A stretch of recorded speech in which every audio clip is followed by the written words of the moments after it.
Doctor Dhananjay Datar यांनी अल ग्लोव्समध्ये एक विशेष मसाल्याची गिरणी उघडली, जिथे संपूर्ण मसाले मिसळून स्वच्छ करून त्याची पावडर करून पॅक करून विकले गेले.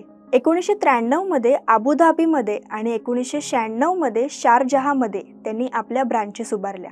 पण या व्यवसायाच्या धावपळीमध्ये धनंजय यांना वयाच्या 42व्या वर्षी ॲसिडिटीचा प्रचंड त्रास झाला आणि डुओडेनिटिस हा आजार निदर्शनास आला.